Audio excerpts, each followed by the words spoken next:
Ladies and gentlemen, I want to thank you for your time and your attention. I know it's been a long 7 days, jury selection, and then hearing a lot of tough, difficult evidence. I don't take that for granted, that it's hard for individuals off the street, on your normal everyday life, to hear some of the evidence that you've heard and seen some of the photos that you've seen. So I appreciate the time and attention you've given to this case. In the state of Wisconsin versus Matthew Pahl, the state has to prove two elements on the charge of first-degree intentional homicide. We have to prove that the defendant caused the death of Stephanie Pavlons, meaning that the defendant's act was a substantial factor in producing her death, and that the defendant acted with the intent to kill Stephanie Pavlons. You heard from the medical examiner. She makes a medical determination. You, as the jurors, make a legal determination. Just because she was not able to determine a medical cause of death does not mean that you, as 12 jurors, cannot reach a conclusion that the state has proven beyond a reasonable doubt that the defendant caused Stephanie Pavlons' death. Because you have the benefit of all the evidence that you heard over the last few days. You heard the text messages, you saw the Skype messages, you saw the phone evidence, you saw the interviews, and you know the history between Mr. Matthew Pahl and his longtime girlfriend, Stephanie Pavlons. You have more evidence here today than Dr. Scheel was able to review. But also, you make an entirely different determination. I don't have to prove as the state that there was a motive or that this act was premeditated. I think in this case there was a motive. I think in this case Mr. Pahl was done with Stephanie Pavlons. But I don't have to prove that, and you don't have to believe that I've proven a motive beyond a reasonable doubt. This is a circumstantial case. You heard all the evidence, and particularly with Detective Schrader, all of the cell phone evidence.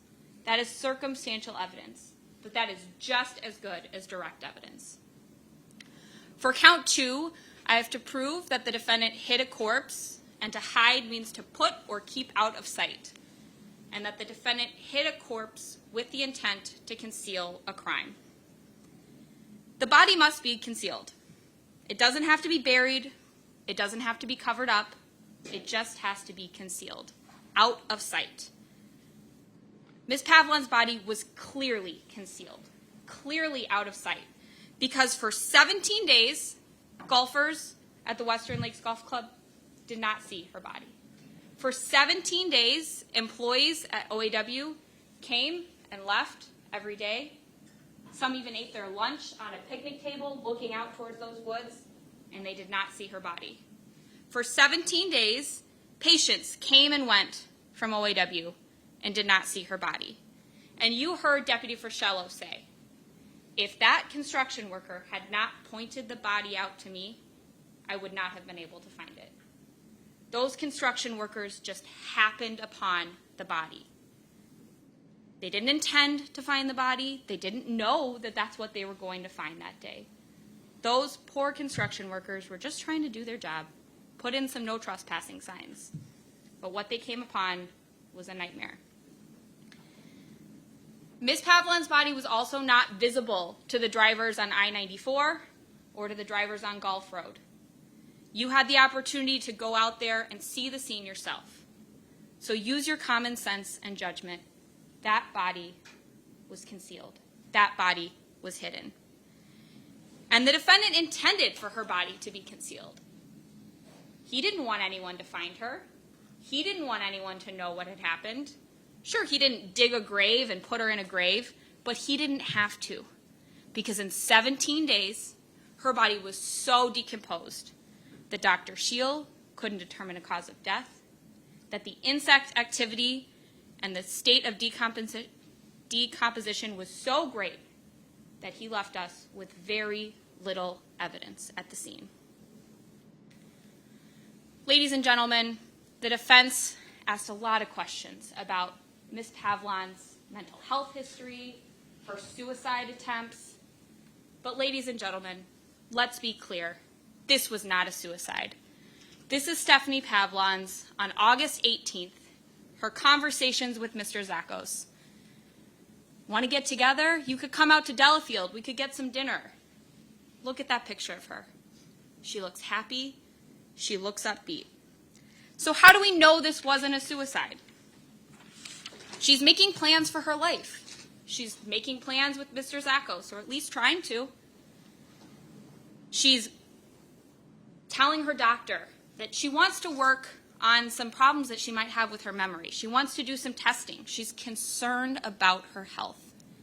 Someone that's not planning to live doesn't make those plans for their life. And Dr. Russell told you she was more upbeat when he saw her in May. She was thinking more positively, and she was concerned about her future health problems. She wanted to find ways to make her life better. She was taking care of herself. Mrs. Pavlons told you that Stephanie was looking forward to going to the Philippines. She was excited to get her passport. That was Stephanie's plan. That certainly wasn't Mr. Pahl's plan. He didn't want Stephanie to go with him, but Stephanie was excited about the future. You saw on her cell phone that she had upcoming appointments, both doctor's appointments. She had dentist appointments. You heard from the dental scheduler that said, yeah, I called her a couple of times because she was planning for the future. There are no suicide attempts since March of 2021. Was Stephanie depressed? Yeah, absolutely. You saw those journal entries. Her life was terrible. But who made her life terrible? Mr. Pahl. His violent and abusive actions made her life miserable. He controlled her medications. He controlled her movements. He controlled her finances. He controlled every aspect of her life. She doesn't even have the ability to take her medication when and how it's prescribed. No, Mr. Pahl tells her when she can have her medications. She has to ask him for her own medications. She has no prescriptions with her in the woods. She's found in the woods, no purse, no water bottle, no drug paraphernalia, no prescriptions, nothing. Just a vape and a scalpel outside of the wooded area. The position of her body and the location of her body tell us this was not a suicide. Ms. Pavlons didn't go out there with the intention of ending her life. And finally, that note. The note that's found in Mr. Pahl's car, Exhibit 35. Mr. Pahl, initially in his interview, says, it was just a cry for help. That's what him and his dad thought. But here in court, they characterized that as a suicide note. But ladies and gentlemen, that was no suicide note. That was a breakup note. That was an I'm done with you note. The content is not consistent with a suicide note. And where it's found, think about that. Under the floor car mat, under a piece of foam, on the floor of the passenger footwell. If Stephanie is committing suicide on August 23rd, she surely isn't leaving a message for Mr. Pahl under a piece of foam, under the floor mat. We also know that this isn't a medical cause of death. You heard from Dr. Russell. How powerful was that testimony? He told you that there was a less than 1% chance that a seizure would cause great bodily harm or even death. He said the only times he could think of a seizure causing a patient's death was if they had the unlucky occasion to be swimming while they had the seizure. Or maybe they were sleeping and they smothered themselves in their bedding. This was not a seizure. You can rule that out. This was not a suicide. So what is this? This was a homicide. Mr. Pahl is covering his tracks from August 23rd all the way until he's arrested on September 18th of 2023. He says to his girlfriend in the Philippines, "We will be ready." On August 19th, we know that there's a conversation between Mr. Pahl and one of his girlfriends in the Philippines, Ms. Sherilyn Valente, saying he's upset that Sherilyn and Stephanie have been talking. He tells her, "I'm asking you just to leave her alone." He doesn't want them communicating. And why? Because they don't know that Stephanie's living with him. They don't know that Stephanie and Mr. Pahl have a child in common, Layla. They don't know that Stephanie is not his employee, that it's his girlfriend, his longtime partner. He's hoping for a future in the Philippines with a good, honest girlfriend. What he means by that? Someone that will obey him, do exactly what he tells them, and let him control every aspect of their life. He wants to move on. He wants to be in the Philippines, and that does not include Stephanie. So on August 23rd, we see Ms. Pavlons leaving the apartment at 8:39 a.m.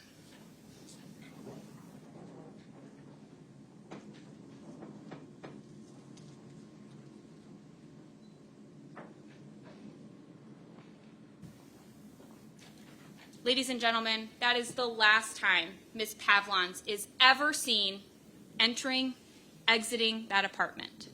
You saw her belongings. You watched that video over and over again. And I know we played it over and over again, but that video is so important because it tells us everything about Stephanie in her last moments of life. What is she wearing? What is she carrying? What does she have with her? On August 23rd, the defendant goes to his OAW appointment, and he takes this picture, captured at 9:34. It's pretty curious. Why are you taking a picture in your appointment? But also look at those windows. Those windows were pointed out by the defense a couple of times with a couple of different witnesses. Those windows at the top, you can't see anything out of those. You can't see into the wooded area. And those windows all the way to the other side of the building, there's all kinds of workout equipment. People are being rehabbed, having physical therapy. You can't see out those windows the way the defense wants you to believe. Then between 10:33, when Mr. Pahl's appointment is over, and 10:53 a.m., you saw these records. And these are so important, ladies and gentlemen, because they tell us that Mr. Pahl on the left and Ms. Pavlons on the right, their cell phones are located at or near OAW for that entire time period. 20 minutes, that's plenty of time. That's plenty of time for Mr. Pahl to kill Ms. Pavlons. There's 20 minutes that's unaccounted for. What is Mr. Pahl doing during that time? He says he's driving up and down the road looking for Ms. Pavlons because she's just disappeared. That's not supported by the records. That's not supported by the records, and Ms. Pavlons' device was there too. Then from 10:54 to 11:03, you heard from Detective Schrader that both of those devices returned to the residence. At 11:03, you see Mr. Pahl's truck enter the Willow Park Apartments parking lot. Then, for about 11 minutes, Mr. Pahl is in the parking lot. In his truck? We don't know. There's no cameras that look out that direction, but we know he's not inside yet. At 11:14 a.m., the defendant comes in carrying Ms. Pavlons' pink water bottle.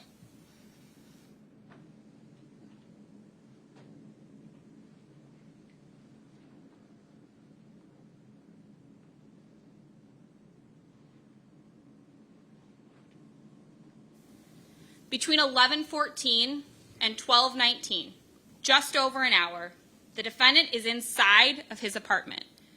You should have noticed that on that last video, Mr. Pahl didn't prop the door open. In fact, on any day, August 23rd or after, he doesn't prop the door open for Ms. Pavlons because he knows she's not coming back. He knows where she is. She's in the woods. She's dead. She's not coming back. So he doesn't need to leave the door open. At 12:19, he exits the apartments.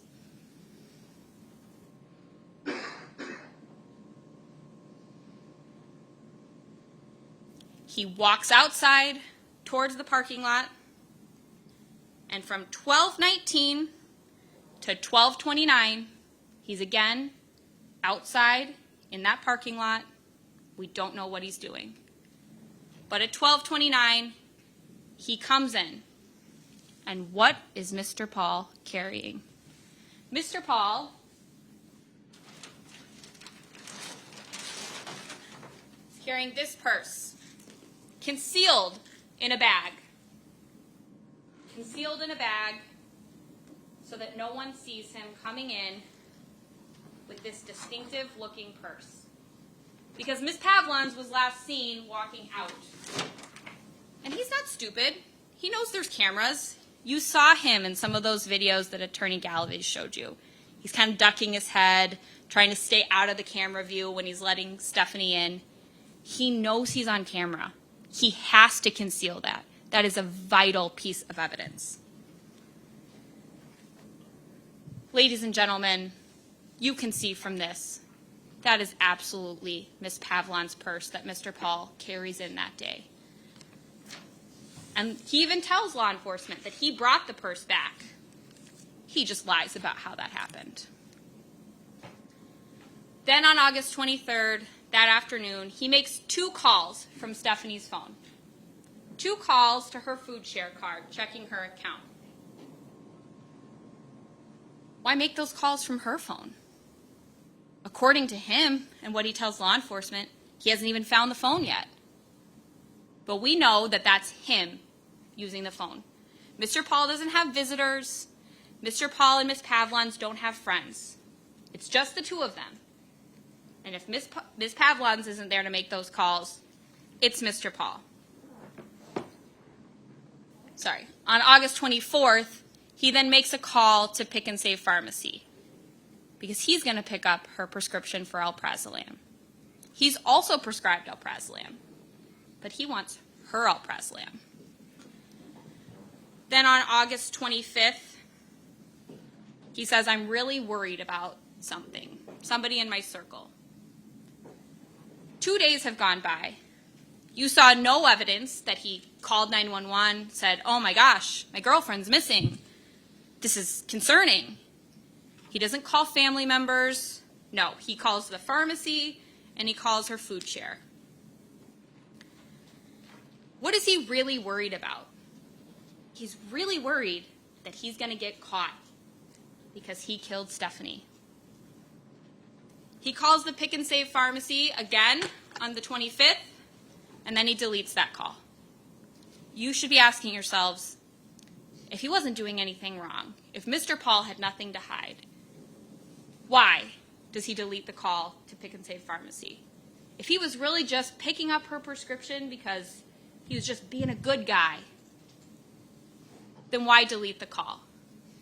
That day at 3:17, he picks up her prescription, which, important to note, that bottle's found at his apartment on September 17th. And guess what, ladies and gentlemen?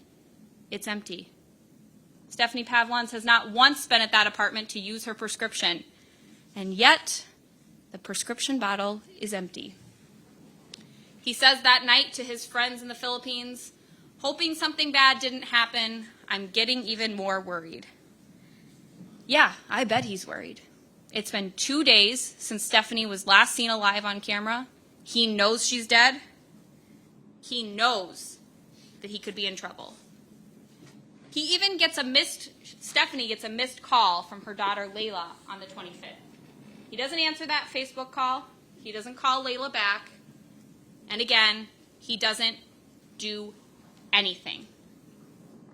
In fact, on that day, the defense showed you video of him sitting in the lobby, reading the newspaper, just going about his everyday life.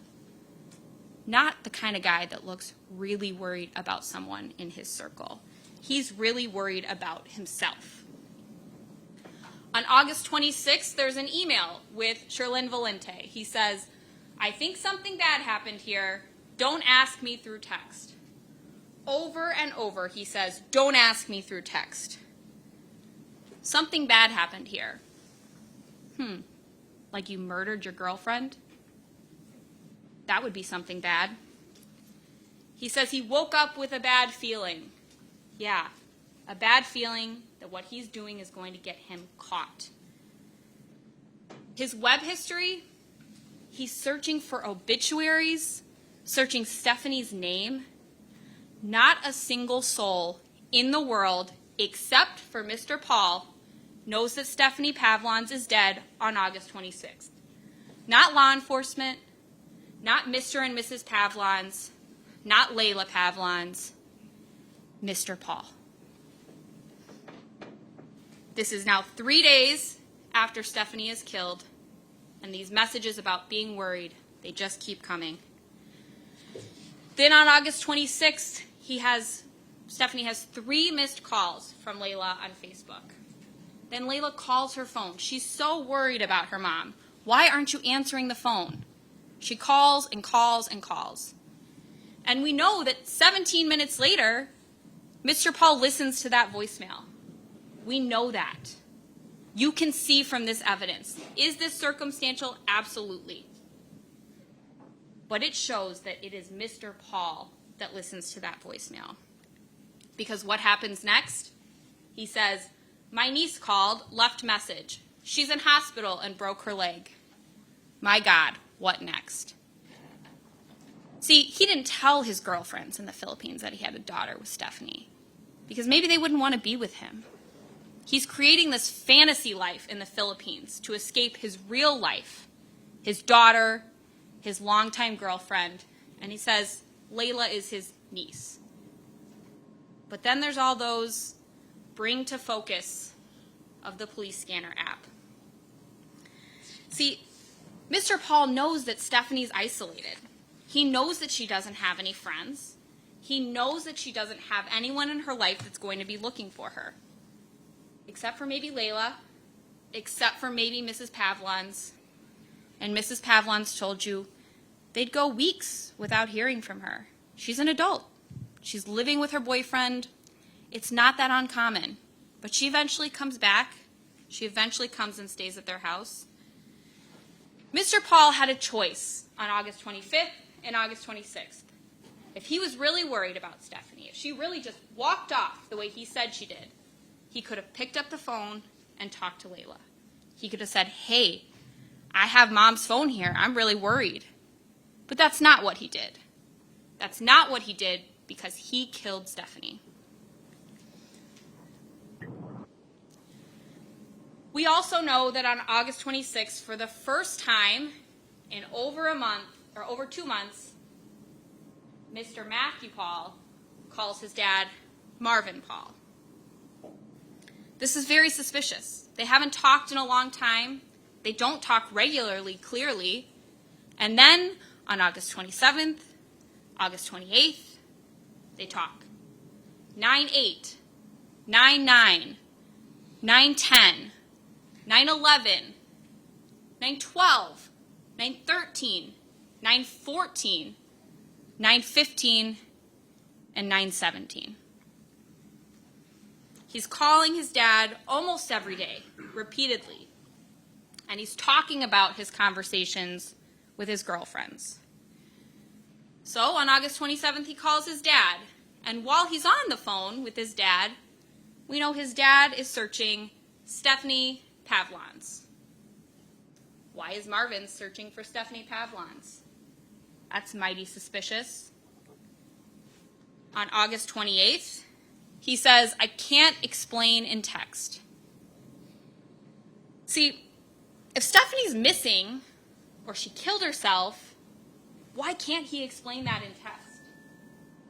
Ladies and gentlemen, the reasonable explanation here, he can't explain in text because he doesn't want to leave a trail. He thinks he's covering his trail. He thinks he's being smart about this. He's not texting about certain things. But he didn't know that we would know Stephanie's phone went to OAW and came back. He didn't know that we'd be able to look through her entire phone find some things that he deleted. He didn't know that we were smarter than him because he thinks he's the smartest guy in the room. Ask yourself, why? Then on August 29th, he again searches obituaries, and this time Pavlons. Detective Schrader said he was conservative in how he listed these web histories.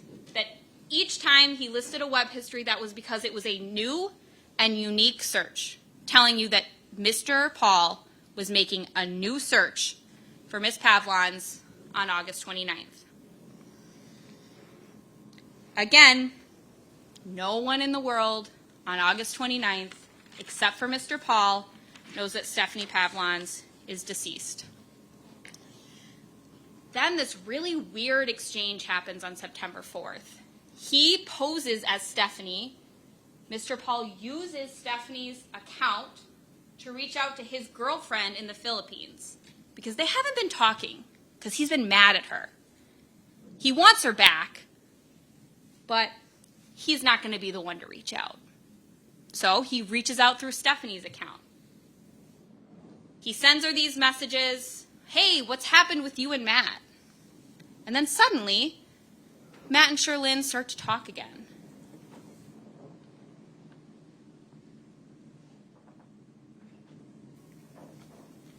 On September 7th, he has this conversation. You had more than a year to be friends with Steph. Suddenly you act like a friend.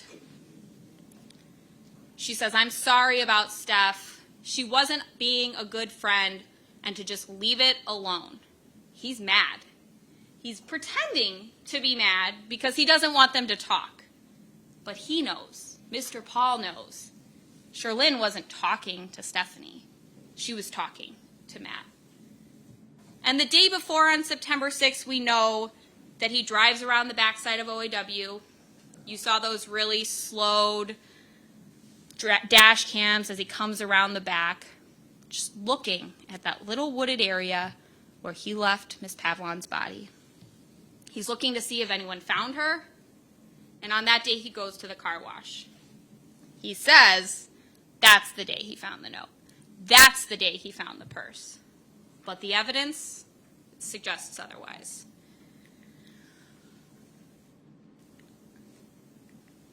Then on September 9th, he's supposed to go to OAW.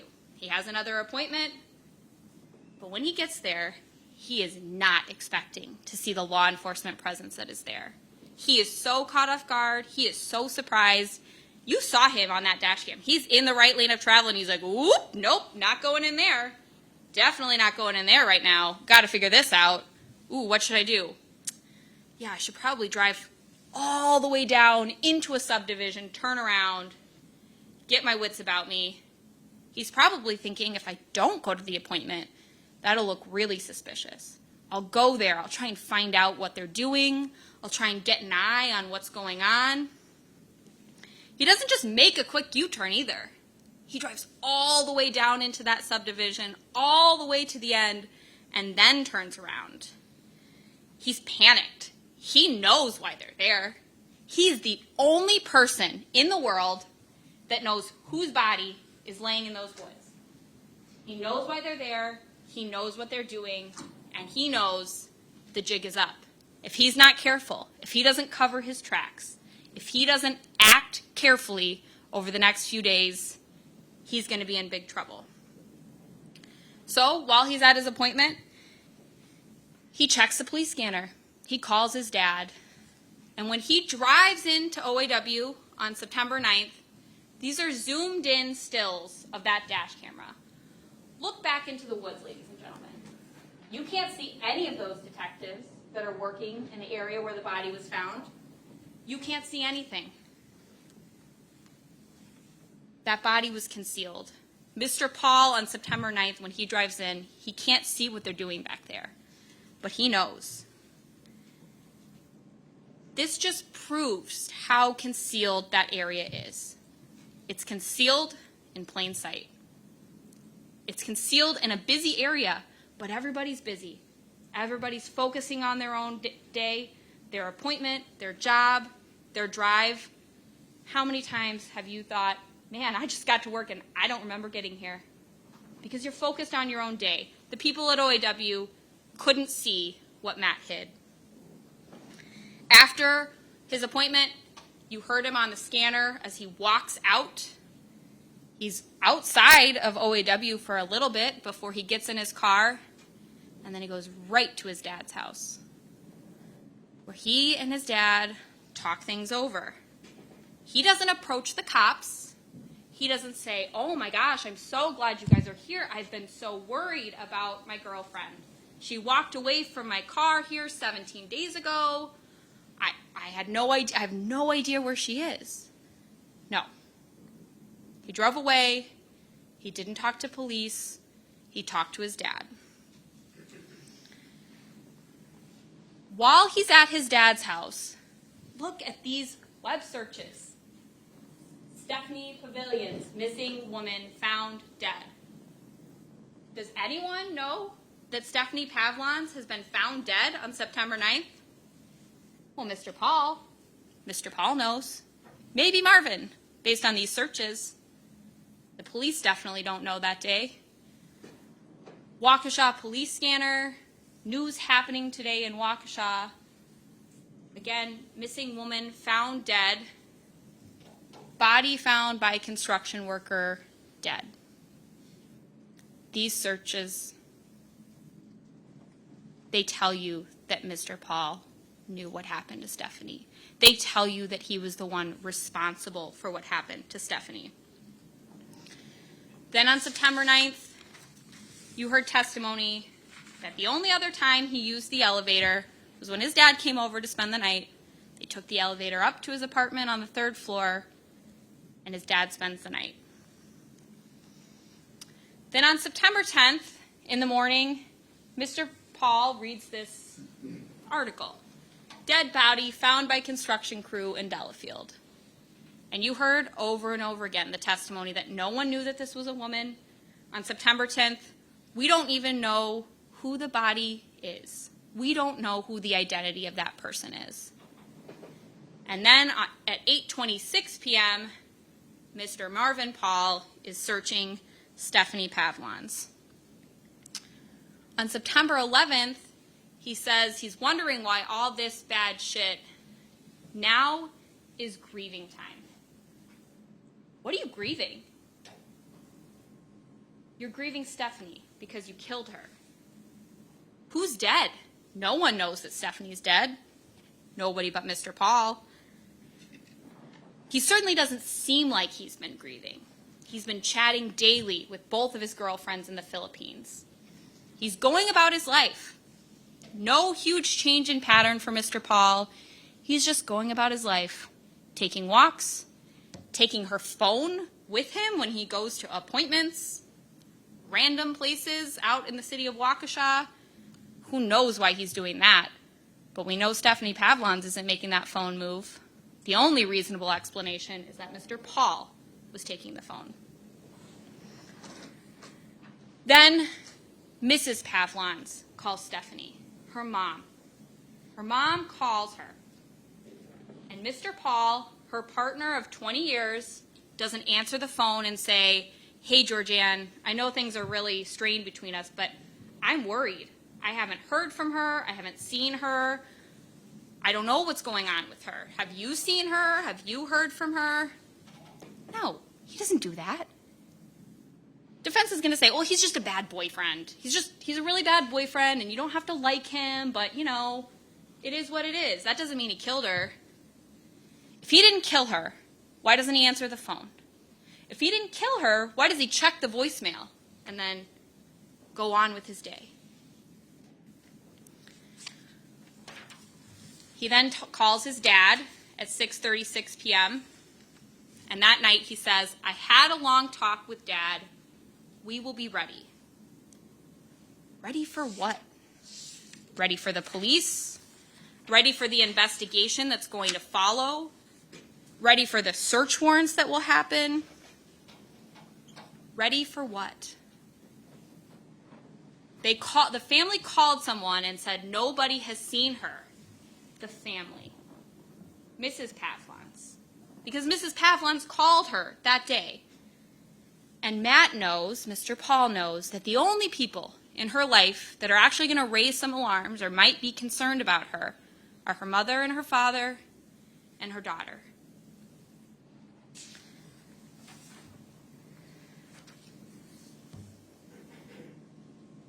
Then on September 12th, again, web searches for obituaries and funeral services. Now keep in mind, this is the day that Mr. and Mrs. Pavlons learn that their daughter is deceased. They're notified on that day by Detective Fredericks and Detective Plennis. They make the death notification. And on that same day, Mr. Pahl, who has not been notified by law enforcement, is searching for her obituary. Mrs. Pavlon calls again that day. Mr. Pahl still doesn't answer. He deletes the call to the voicemail, and Marvin is checking CCAP and dead body found by construction worker. Dead body found in Delafield. September 14th, if you don't hear from me because something happens, I'll get with you ASAP.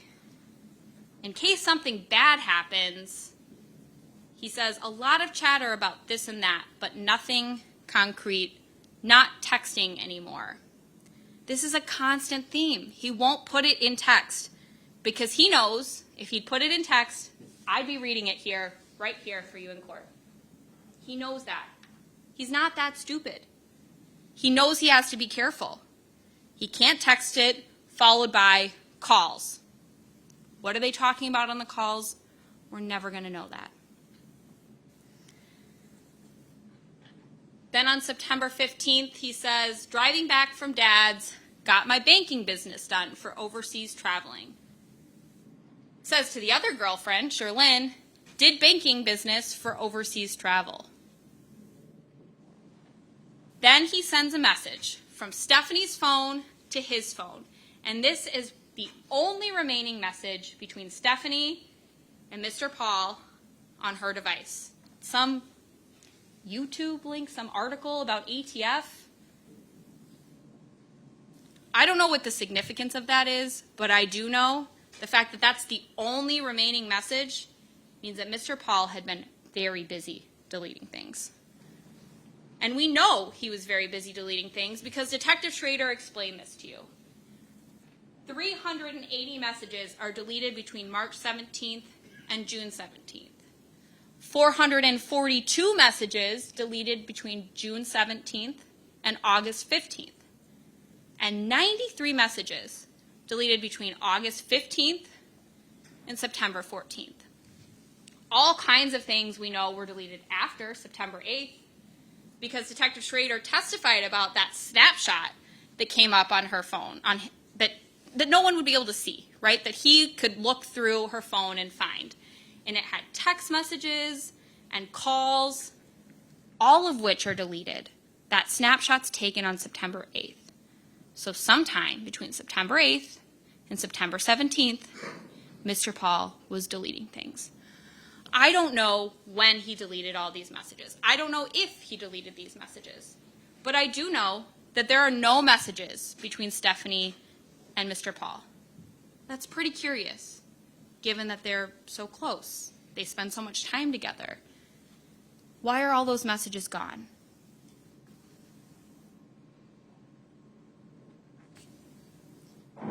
If Miss Pavlons is just missing, if she's just walked off, if she's committed suicide, why is he deleting things? Why is he deleting voicemails? He's covering his tracks. He will be ready.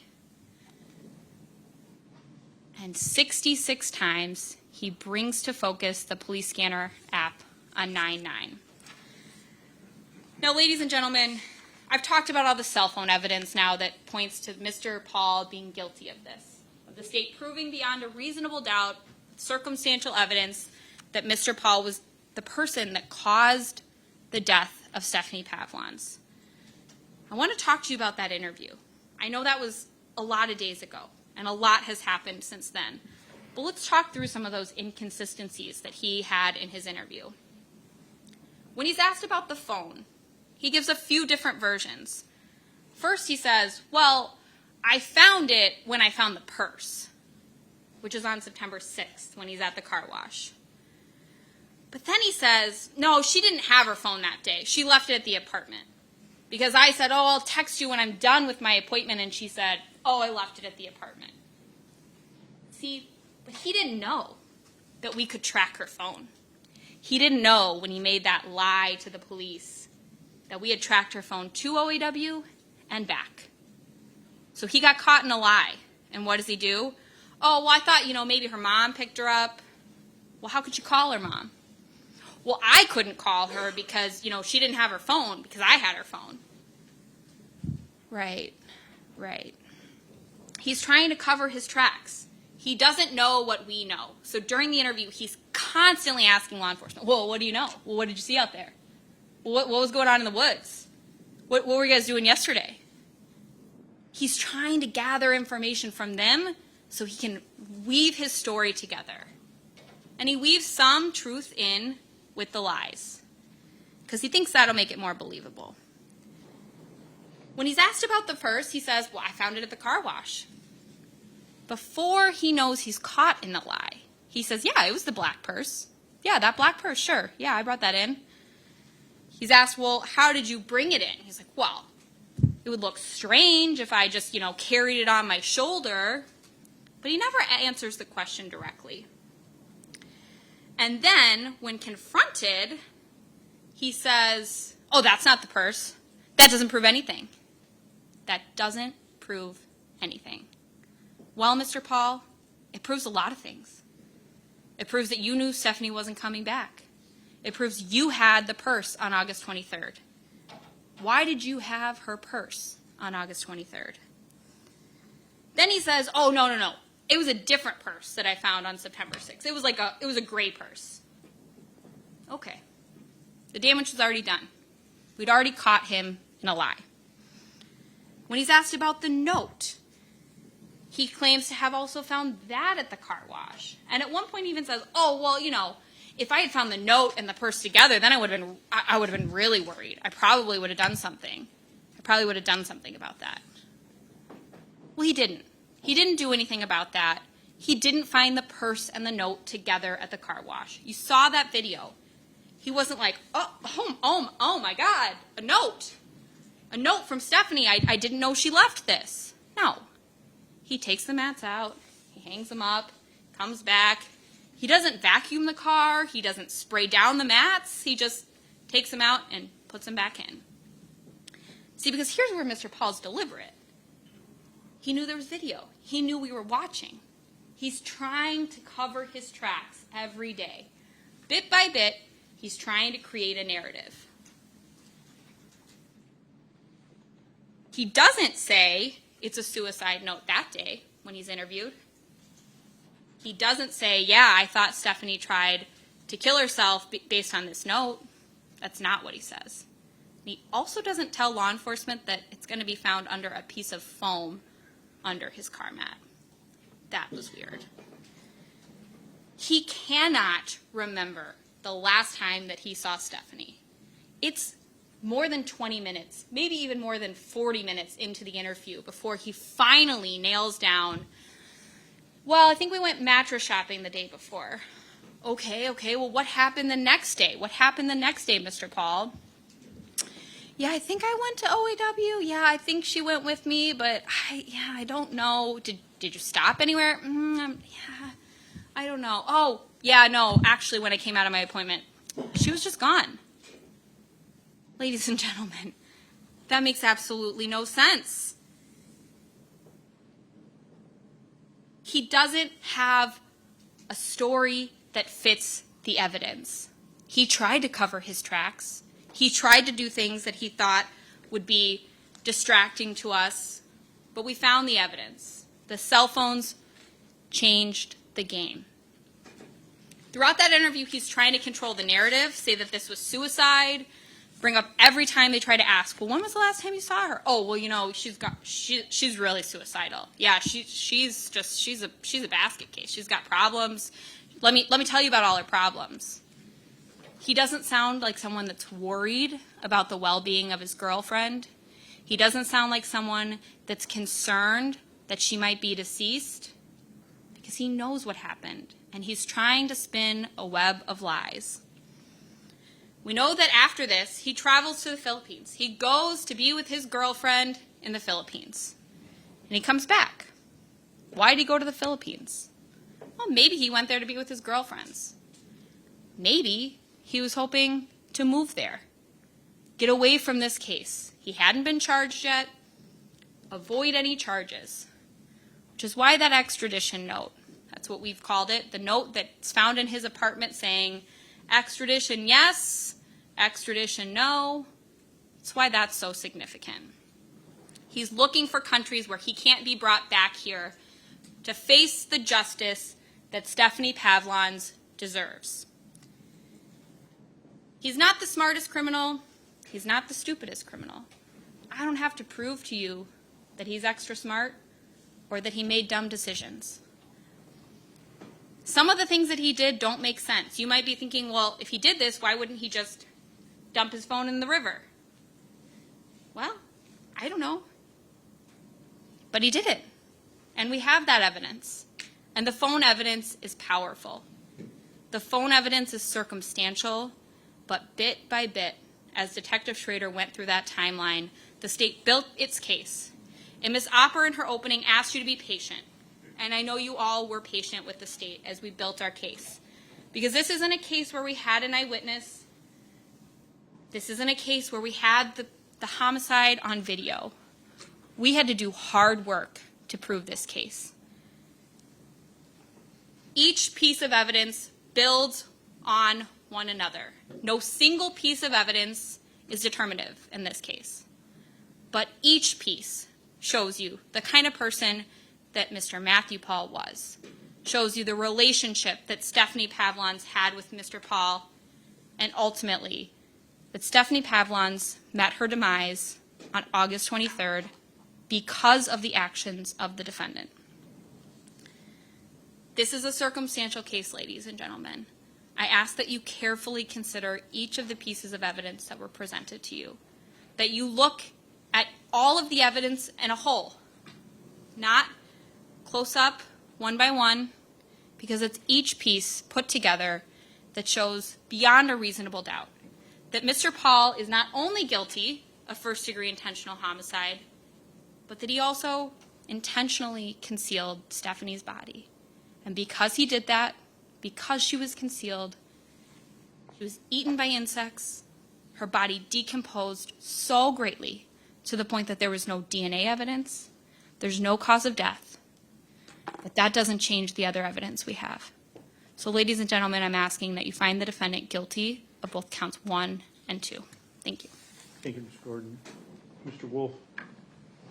Thank you. Madam Clerk, if I could just make sure that our side works.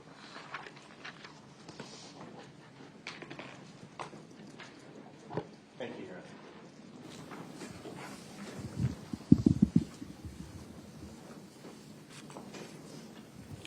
Good afternoon. You, the jury, are now charged with trying to assemble the recipe for the charged offenses on August 23rd of 2022. You have certain major ingredients. We know that Matthew Pahl and Stephanie Pavlons had been in some type of relationship for well over 23 years. Again, they had an adult daughter, Layla, together. We know Stephanie and Matthew never married. They had an on-again, off-again relationship. Stephanie spent periods of time with Matthew, and she spent extended periods of time at her parents' home in Delafield. Her driver's license was for the Delafield home, and she listed the Delafield home to medical providers. We know in 20 and 21, Matthew communicated regularly with at least 2 girls in the Philippines. Stephanie was not only aware of this, but she also communicated with at least one and likely both of them. We know Matthew and Stephanie had medical issues, and both were taking prescription medication. We know Stephanie had a history of mental health issues, including suicide attempts. We know in the summer of 2022, Matthew broke his foot and needed to go through several months of physical therapy. And then we know Stephanie stayed at Matthew's apartment the night of August 22nd, 2023. The next morning, they left the apartment building and drove to Orthopedic Associates in the town of Delafield, and they stopped at Quick Trip on the way. Matthew attended his therapy appointment, then drove directly back to his apartment, and Stephanie was no longer with him. We know on the morning of September 9th of 2022, some workers were placing those no trespassing signs around that wooded area, and they located Stephanie Pavlons' body. Finally, we know the Waukesha County Medical Examiner cannot determine the cause or manner of death for Stephanie Pavlons. You as a jury have heard 7 days of testimony. You've heard from 28 witnesses and seen hundreds of exhibits. That testimony and that evidence does not provide the full picture, and they are not the necessary ingredients, and they are not sufficient for the crimes charged. I also would like to thank you as the jury. You've made sacrifices from work, you've made sacrifices from your family. This is not only your civic duty, but we all have a desire to see that justice and fairness are preserved. You've given Mr. Pahl the opportunity to have his day in court, and I believe we have demonstrated he is not guilty of these crimes. If you remember back to jury selection, the questions were meticulous, they were repetitive, and they were selective. And I want you to think about why. Why is because we wanted 12 people who could reason, we wanted 12 people who could listen carefully to the evidence, and we wanted 12 people who could apply common sense. Remember back to jury selection again that you promised to presume Mr. Pahl innocent. And again, he was innocent in the eyes of the law, and I hope and trust that you presented him innocent at the onset of this case.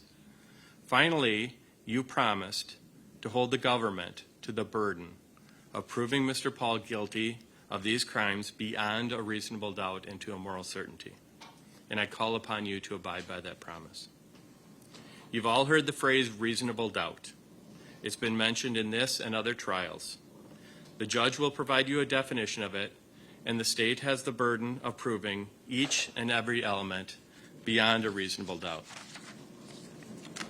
Prosecutors, lawyers, and even police officers work within standards that are called burdens of proof. Burdens of proofs are levels of certainty as to whether a fact is true.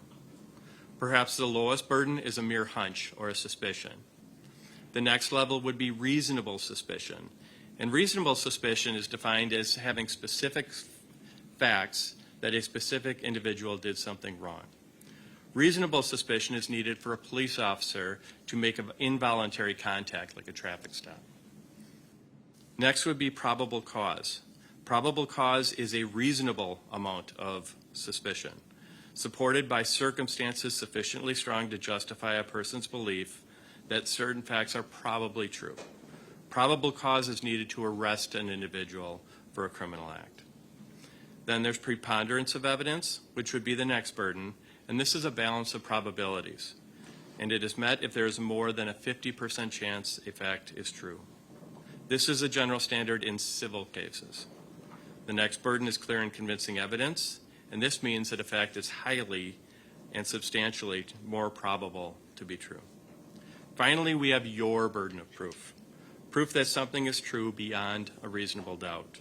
Again, this is proof of something so convincing that you would be willing to rely upon it without hesitation in the most important aspects of your life.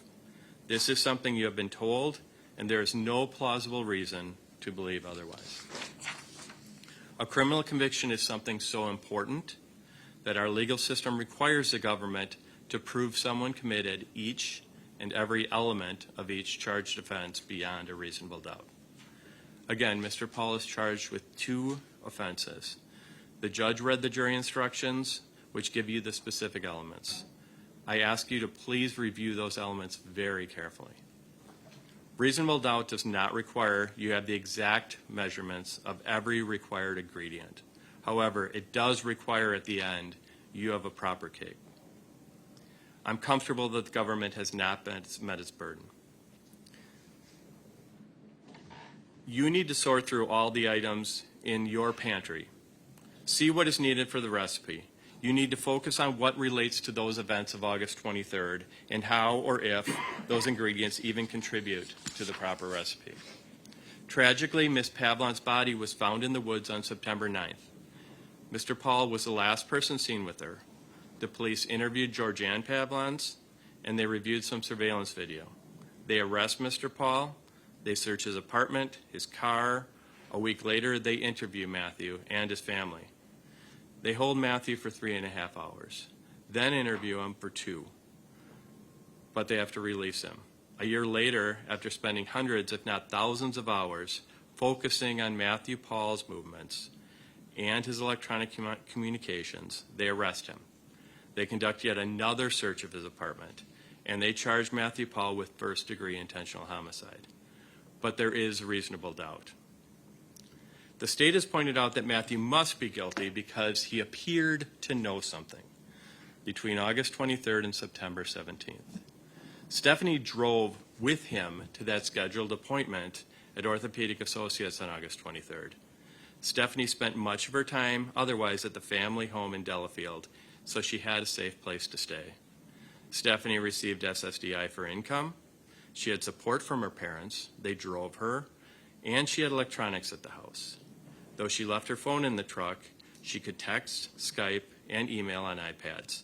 Most of her calls and texts were actually with Matt. Stephanie had emotional issues, and she also kept to herself. When he came out of his scheduled appointment, Stephanie was no longer there. He drives around a bit, but the cell phone mapping shows he didn't go much more than 300 meters or about 1,000 feet from the area of the appointment. But he would give Stephanie her space.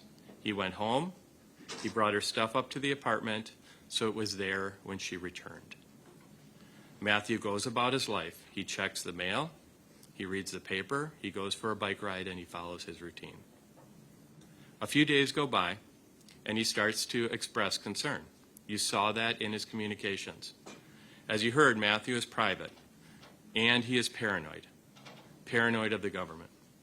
He is worried that if something happened to Stephanie, he will be blamed. Then comes September 9th. Matthew sees a large police presence right next to Orthopedic Associates, and that's where he last saw Stephanie. His concern and his paranoia are really going. By the clothing and longer hair, all present deputies, officers, and detectives are aware the body is that of a female. By the shoes, we know that at least one of the construction workers knew it was a woman. The police talk with, they conduct interviews with people on the scene, including OAW employees and onlookers during the 4 to 5 hours they are on scene. Matthew monitors police scanners. He Googles the newspaper for stories, and he skims obituaries. Personally, I don't find this behavior suspicious. If someone I knew was missing, I'd do the same thing. He is now very concerned about Stephanie's whereabouts and her condition. Matthew has had contact with police before. His worry, his paranoia, concern for himself continues to grow. You are shown his interview from September 17th. Yes, he is evasive. Yes, he is paranoid. And yes, he does not recall some specifics. Keep in mind, this is 25 days after he last saw Stephanie. The Waukesha City Police Tactical Unit had burst into his apartment. His home is searched. He's arrested. He's taken back to the sheriff's department, placed in a holding room for 3.5 hours, then read his Miranda rights. Yet what does he do? Despite all that, he actually speaks to officers for 2 hours. Then he's released.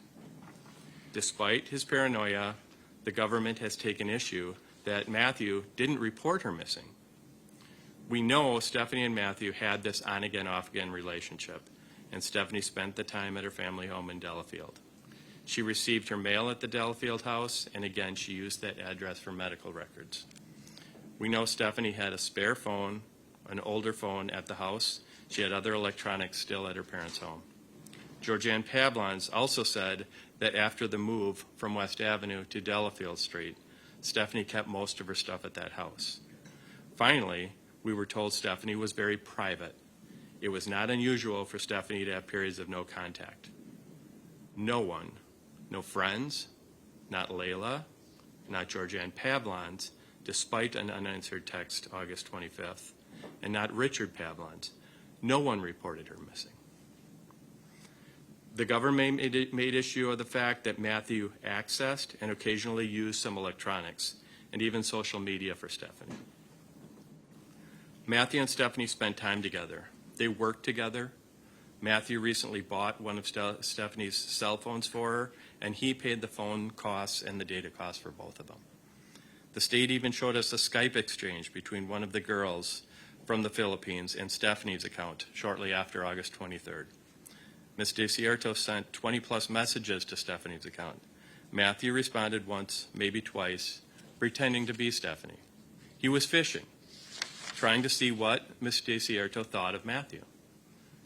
Then we saw Matthew quickly revealed it was him by mentioning spanking. He ended his trickery quickly. The government took issue with the fact that some calls were deleted from Stephanie's phone and maybe some texts. They make a big deal that Matthew was using Stephanie's phone, sending Facebook messages and Skype messages. But you saw Matthew's interview.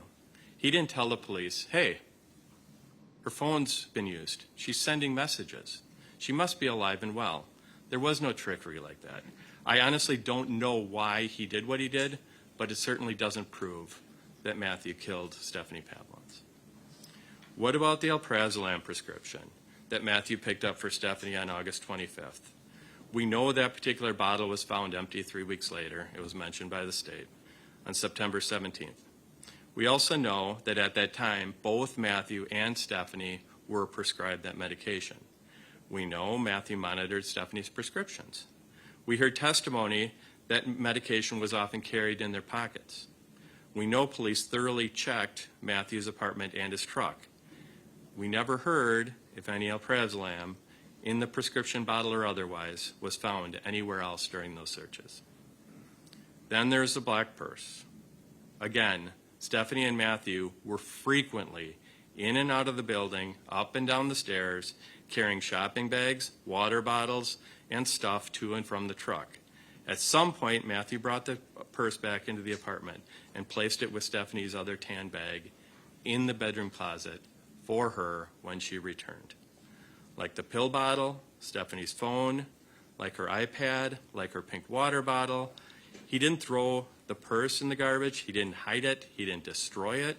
There's no evidence Matthew wiped out his email accounts or his Skype accounts, and he didn't delete the memory from his dashboard camera.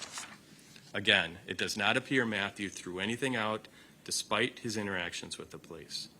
During the search warrant a year later in September 2023, detectives located in a box that list and designations of countries which wouldn't cooperate with extradition.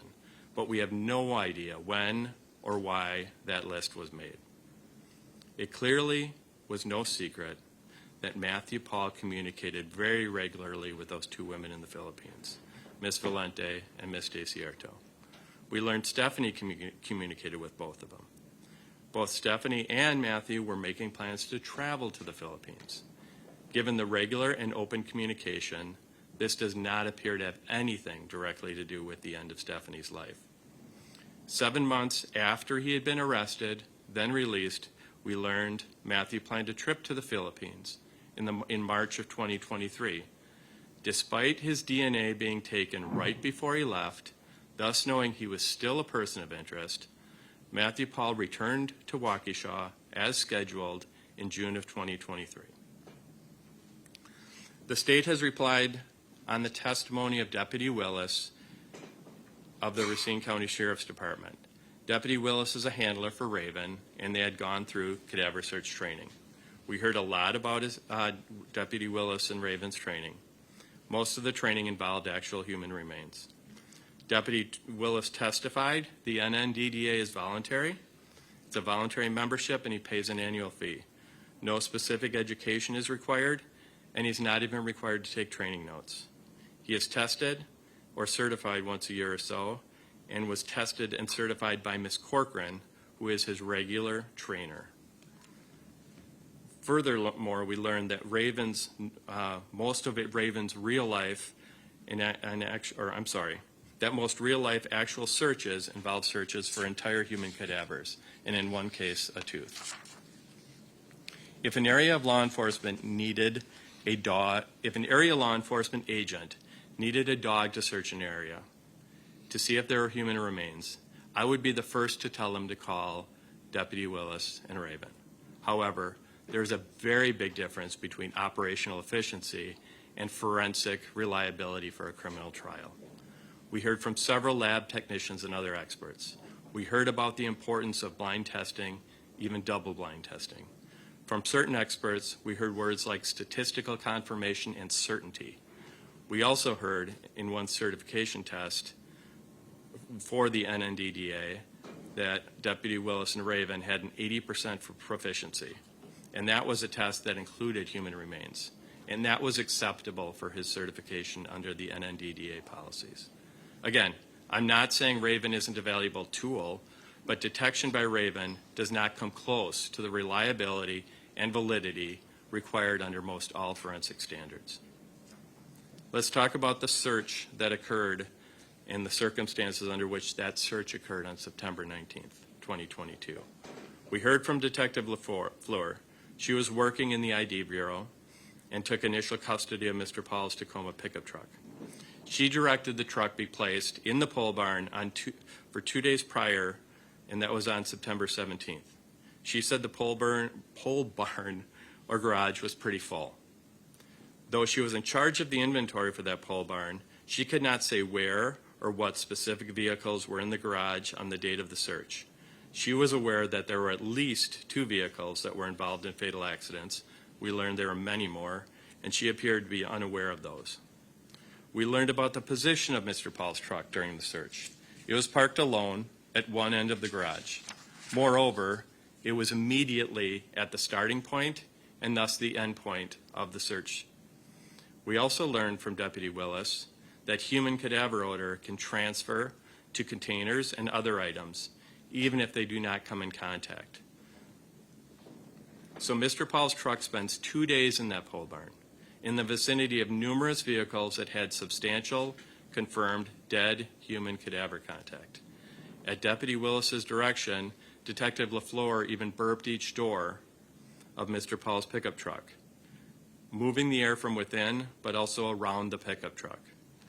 She was not directed to burp any other vehicle, and even Deputy Willis stated this was a less than an ideal environment for a cadaver dog search. Then the search begins. Raven starts the search adjacent to Mr. Pahl's pickup truck with no change in behavior. We know Raven did not indicate on most of the vehicles that were actually involved in human fatality accidents, including numerous vehicles, motorcycles. And Raven did not even exhibit a change of behavior in most all cases, nor did she provide an alert. Then we learned that when Raven was nearly back to the starting point, done with the search area, she turned around. Then Deputy Willis started walking away. Raven looked up at him, then walked back to the rear of the pickup, and Raven sat down and appeared to provide a formal alert. The dog walked past the pickup truck, then changed her behavior when she was just about back to that service door. This test was certainly not double-blind. The detectives were all aware of the target. The test wasn't single-blind. Deputy Willis was advised of the target. Again, why is this important? It's important because of increased likelihood of human cueing, either intentionally or more likely unintentional. Cueing by Deputy Willis and cueing by the deputies present. We were also told by several experts and detectives that preservation during evidence gathering is critical. And it's critical for documentation. It's critical in criminal cases when there is a need for review, for critical analysis. Deputy Willis even takes photos for his training notes. On September 19th, Deputy Willis and certainly the Waukesha County Sheriff's Department had the capacity to record that canine search. Video would have been best, photo would have been good, especially to have an inventory of that, specific inventory and placement of cars in the garage. But we have neither. We have no way to review or evaluate what truly and accurately happened.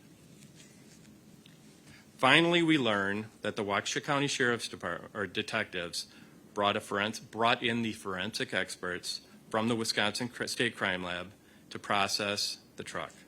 Not only was there no visible evidence of any relevant volatile human remains, they took countless swabs, including from the rear bed and bumper. The results showed signs that Matthew Pahl was in the front cab of the truck, and I think the bed of the truck, but all other tests were negative. Finally, we have the biggest areas of reasonable doubt. We still have those three questions that I asked at the beginning of this case.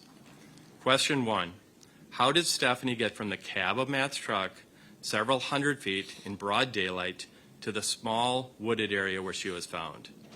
Keep in mind that in August and September of 2022, the area appeared to be quite active. It was not yet posted no trespassing. It was not overgrown like you saw. You saw the pictures. The body was along a path in a moderately sized clearing near a fire pit or a burn barrel, not far from numerous beer cans.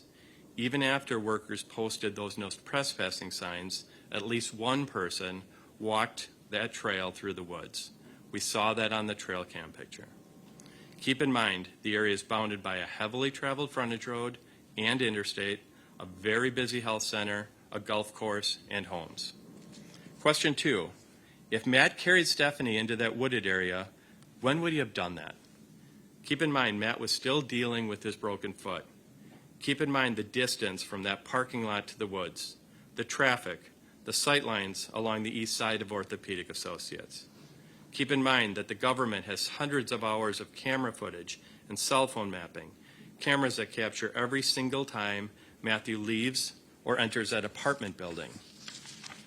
That door 4 camera that captures every single time Matthew's truck leaves and enters the apartment. Those comings and goings correlate to cell phone mapping. Other than a few scheduled daytime appointments, there is no evidence that Matthew ever went back to the area of Orthopedic Associates. Think about this. If Matthew Pahl somehow killed Stephanie, why didn't he flee? He didn't flee after August 23rd, 2022. He kept his appointments at Orthopedic Associates. He kept his routine.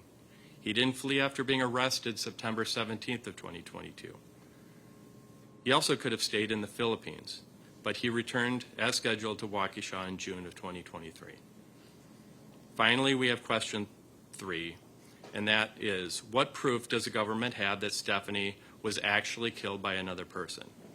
Could it have been suicide? Could it have been a medical issue? Now, we had Deputy Schrader's outline that took a good part of 2 days.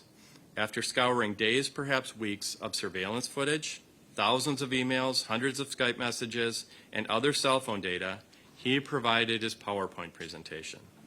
That PowerPoint presentation not only very selectively picked which messages and data to show, he actually showed just select portions of many of those messages. Still, none of those 3 questions were answered. The government certainly wants Stephanie's death to be a homicide. They presented selective evidence to support their theory. However, there are countless theories, and those theories are not inconsistent with the testimony and the evidence. Again, members of the government said Stephanie was murdered in the woods. Then maybe Stephanie was murdered in the pickup truck, then somehow dragged to the woods. Keep in mind, family members said Stephanie liked to go for walks outside, especially if she wanted to smoke. Maybe Stephanie walked into the woods to vape and something happened. Keep in mind, Stephanie accidentally urinated in Matthew's truck during an appointment 2 weeks earlier. And we know Stephanie did not use the restroom at Quick Trip. Maybe Stephanie walked into the woods to use the restroom and something happened. Maybe Stephanie accidentally overdosed on her prescribed medication. Stephanie's own mother, Georgianne Pavlons, testified Stephanie talked about suicide. We learned Stephanie recently overdosed on her prescription medication. We also heard Stephanie had visible cuts on her wrists. We have Stephanie's journals, and we have the note that was found in Matthew's truck. Perhaps it was an intentional overdose. While admittedly, not likely Stephanie could have used that scalpel, but there's not necessarily evidence of that. All I'm doing is trying to express the number of things that could have happened that aren't inconsistent with the evidence. We also know, finally, that officers found that empty container of Stephanie's seizure medication at the family home in Delafield. And we heard Dr. Rochelle talk about the correlation between stressors and epileptic seizures. Perhaps Stephanie had a seizure or another medical event. We have our Waukesha County medical examiner, Dr. Shields' testimony. She examined the scene. She examined the clothing. She examined Stephanie. Excuse me.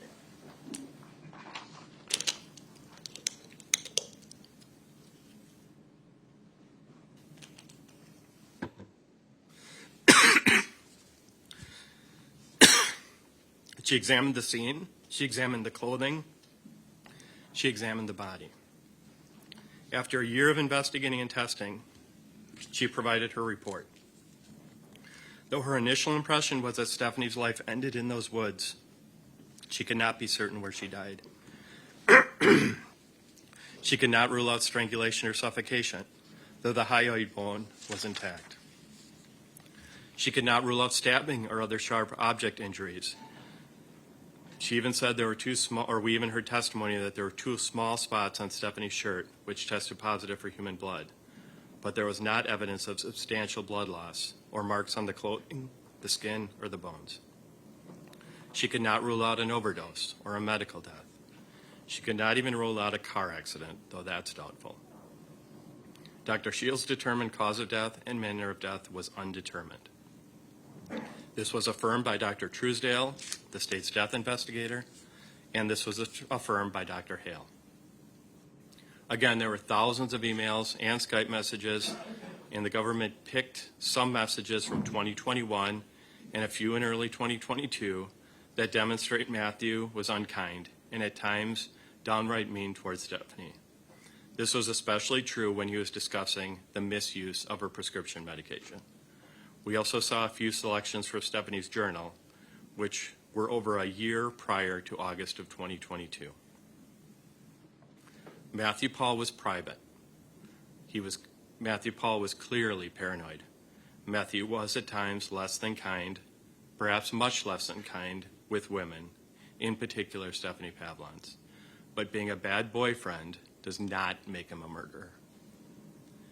In summer of 2022, we don't have any of those type of entries. We don't have those journal entries. Stephanie was freely and willingly going back and forth between the Delafield house and Matthew's apartment. Keep this in mind. Georgianne Pavlons testified, and she stated that she was not worried about Stephanie's safety when she was with Matthew Pahl. All this testimony and all this evidence is your pantry full of ingredients. You have certain background facts, and those are like the items in the fridge. The government has tried their best to assemble the specific ingredients. They decided Matthew Pahl somehow killed Stephanie Pavlons. They have selected evidence to fit that theory. I sincerely hope that over the 7 days of testimony, you took good notes so that you're clearly aware of what was actually testified to. The state has baked what they want to be a chocolate cake. It doesn't look right, and it doesn't taste right. You will have the right to review some of the evidence. If you want to see a video or picture or certain documents, you can ask. You can see the video of Matthew coming back to the Willow Park apartments after that appointment on August 23rd, 2022. No dirt, no sweat. He looks just like he does on any other day, and he acts just like he did on any other day.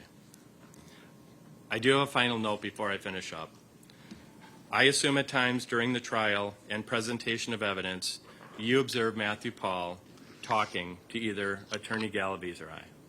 I can tell you, he knows the evidence in this case probably better than me.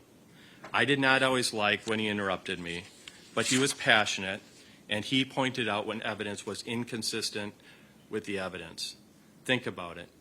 If a trial defendant just sat quietly, people may make other assumptions. Matthew is fighting for his freedom. Ladies and gentlemen of the jury, you sit today in this case as 12 judges, 12 individuals who control the destiny of Matthew Pahl.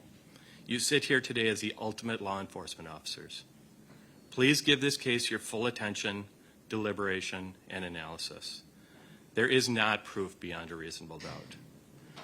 Though there has been significant proof that Mr. Pahl is innocent, he doesn't have to prove that. He doesn't have to prove anything. However, given the evidence and testimony, the state certainly has not satisfied their burden of proof with respect to the crimes charged.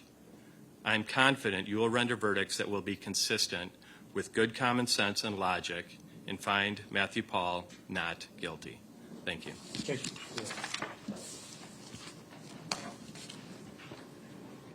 We can switch it back to the safe table, please. Sorry.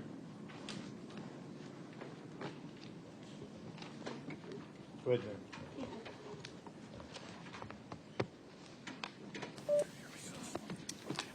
Ladies and gentlemen, this is a classic story of escalating domestic violence.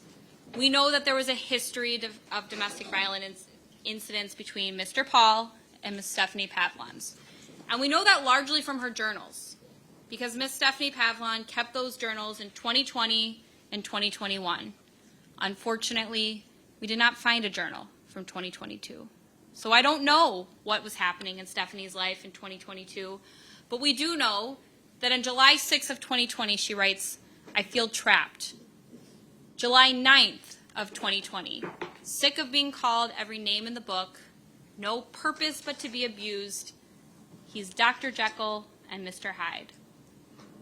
On August 2nd of 2020, I'm afraid of Matt, but have nowhere to go. September 2nd of 2020, scared to death of him, have no one. October 7th, 2020, she has a blown eardrum, a black eye, and you heard testimony that she went and saw an ENT. October 29th, I'm going to end up 6 feet under. Those are just selections of different journal entries that Ms. Pavlons made. We know that Mr. Pahl was abusive, controlling, and violent. And we know that Mrs. Pavlon said she knew this was an unhealthy relationship. She doesn't know these details. She doesn't know the 100% of what detectives testified we learned. She didn't see text messages. She didn't see Ms. Pavlon's journal entries.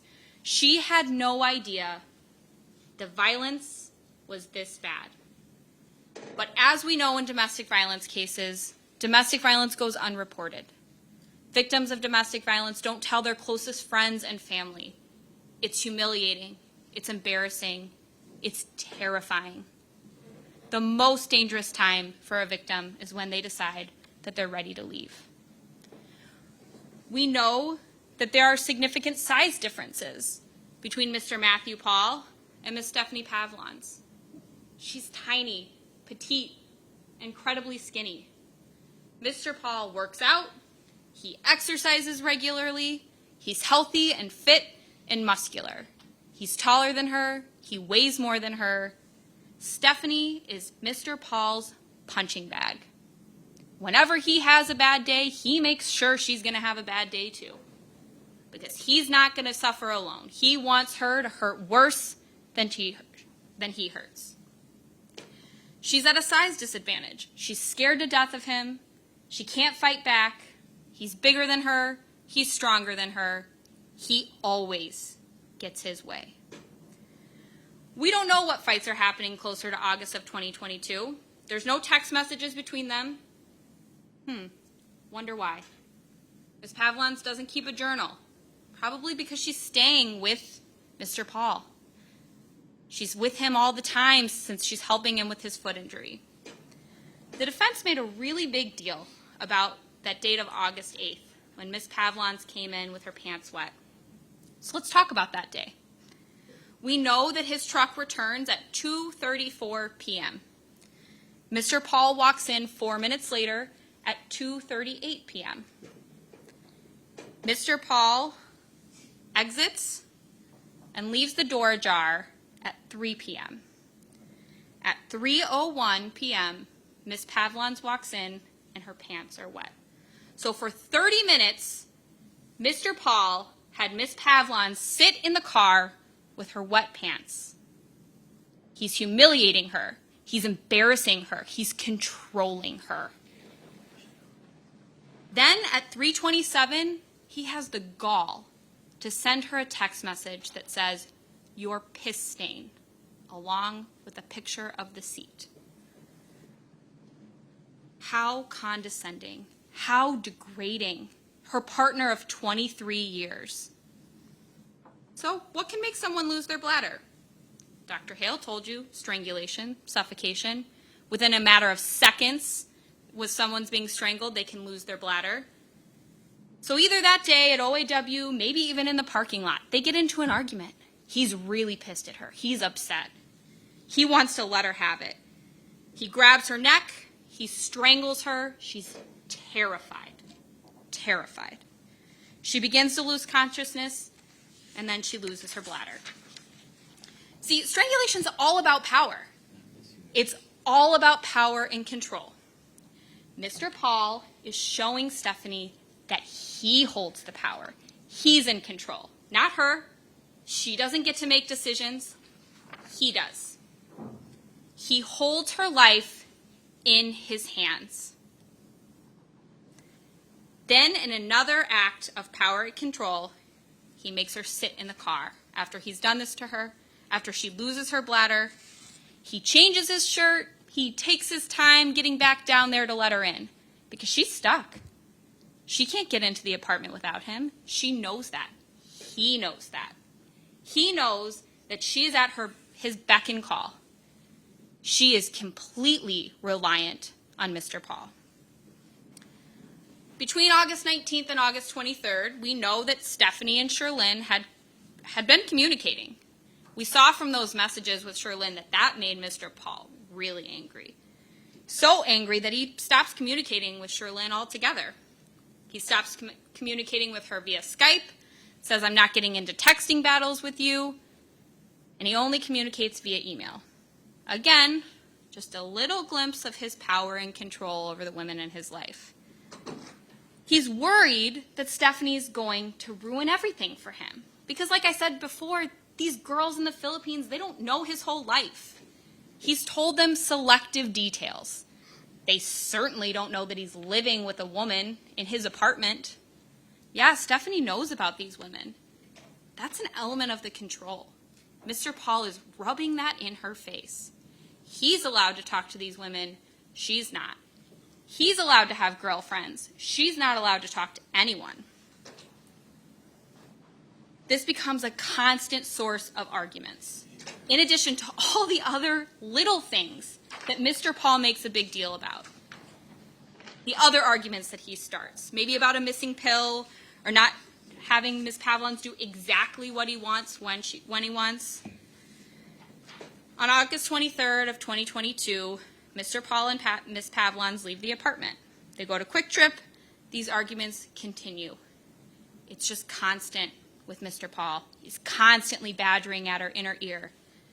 He goes into his appointment, and while he's in there, Stephanie is just stewing. She's like, "I am sick of this. I'm done. I'm done with the violence. I'm done with the abuse.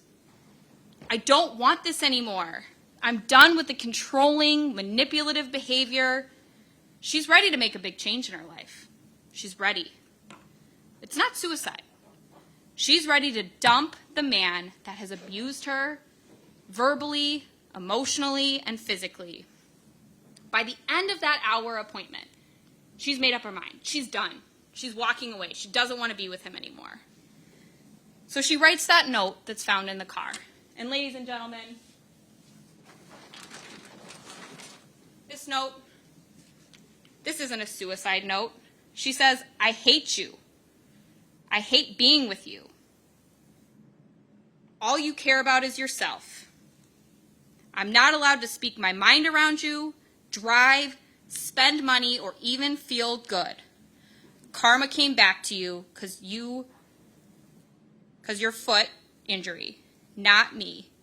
Go be with your virgin because I'm done, and keep the money." That's not a suicide note. That's a breakup note. That's an I'm done with you, goodbye, get out of here, I never want to see you again. So she writes this note, she leaves it on the driver's seat, and she's running out of time. She's got to get out of there. His appointment's almost over. He's going to be done with his appointment. She has to find a way out. So she gets out of the car, and she starts to walk away. She's like, I gotta be away from him. She knows she can't go into OAW, wait for her mom. That will definitely end in disaster. He sees her there, and she's not in the car. You can guarantee he's yanking her out of there, taking her back into the car. She can't wait for her mom. She can't walk away. She can't walk down Gulf Road. He'll definitely come after her. He'll find her. He'll make her life even more miserable. So what does she do? She can't just sit there any longer. So she decides to walk towards that wooded area. She's probably thinking, hey, maybe I can go into the woods for some cover. Maybe I can walk over to a subdivision, call my mom. Maybe I can get to the golf course, call my mom. I just got to get out of sight. He can't see me leaving. But Mr. Pahl comes out of the appointment. She's run out of time. He sees her. He sees that she's not in the truck. He sees the note. It doesn't take very long to read this note. He reads it, and oh boy, he's mad.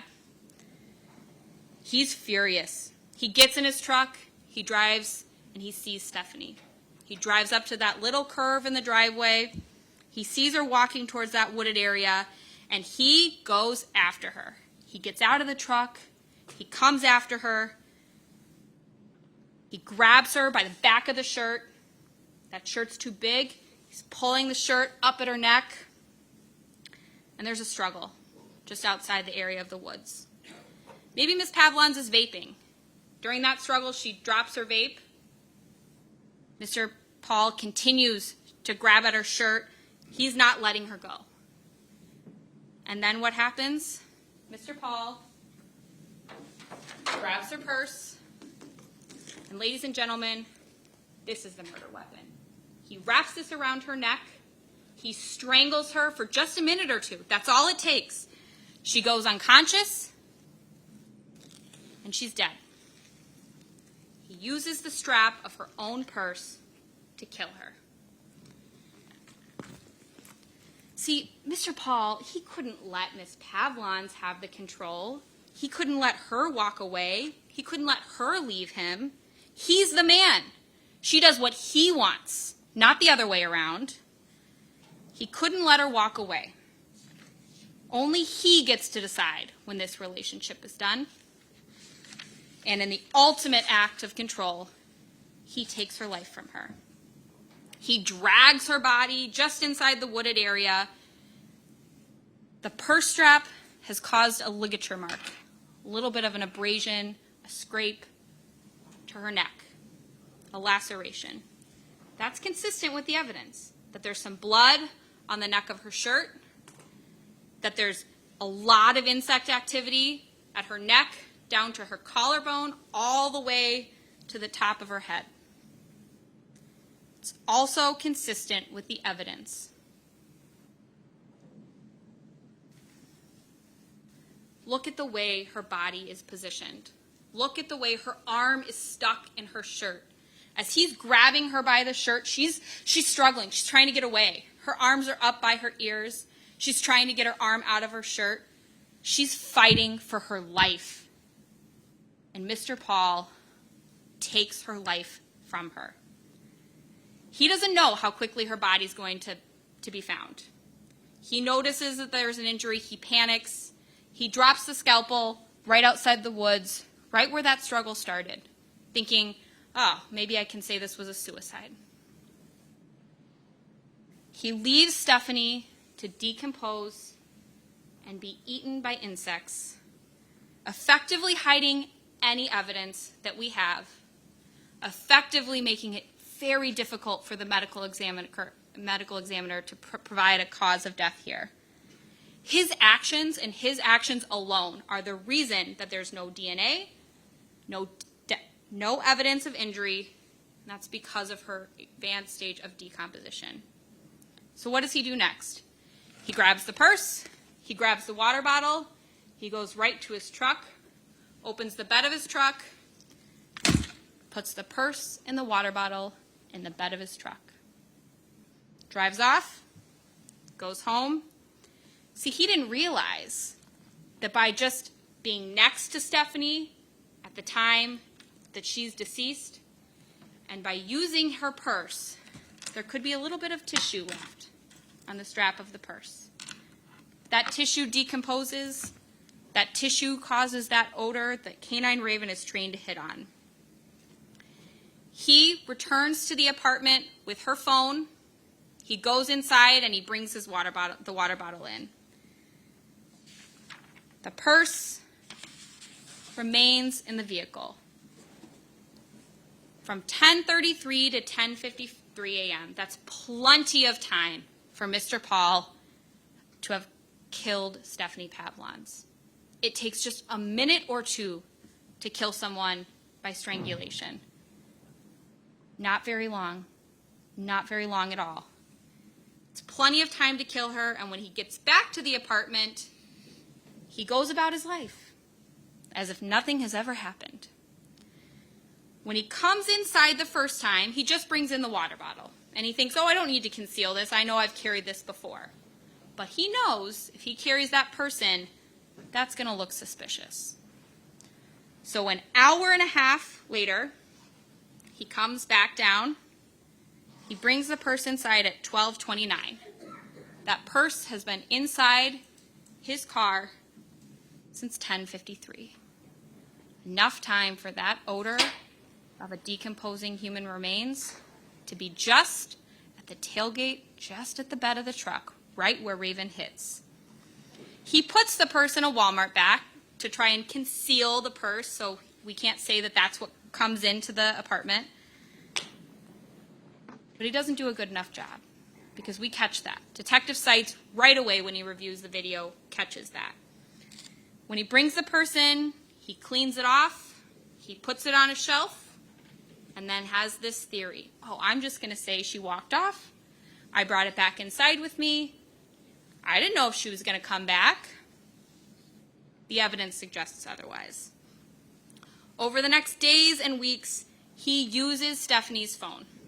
He searches her name because he's trying to cover his tracks. He's trying to figure out what law enforcement knows. Mr. Wolf said, well, she wasn't answering her messages. Yeah, she wasn't answering her messages because he had her phone. He knew that. She's very private because Mr. Pahl has isolated her. He brings in the purse on August 23rd. The defense doesn't dispute that he brings in the purse. That's exactly what happened. The defense said in their closing that they had 3 questions. How did she get from the cab of his truck to the wooded area? That, what I just told you, that explains it all. He didn't carry her. He had to drag her a short distance. He was certainly capable of doing that. His foot injury did not stop him from getting rid of the one person that had the ability to ruin everything for him. Because if Stephanie left and she got a hold of Sherlyn, she could unravel his whole fantasy life. He couldn't let her go. He couldn't let her ruin everything. He uses her Facebook account. He wants to be ready when the police come. He was ready with a story. He just wasn't as smart as the police. Ladies and gentlemen, the evidence is absolutely circumstantial, but it's overwhelming. The only reasonable explanation supported by all of the evidence is that Mr. Pahl was a violent and abusive partner. He kills Mrs. Pavlons because she was trying to leave him, something he certainly couldn't let happen. Everything that happens after 10:54 on August 23rd of 2022 demonstrates that this wasn't a suicide, this wasn't a seizure, this wasn't an accidental overdose, an intentional overdose. No, ladies and gentlemen, this was first-degree intentional homicide. Mr. Pahl caused the death of Miss Pavlons, and he concealed her body. I ask that you find the defendant guilty of both counts. All right, thank you.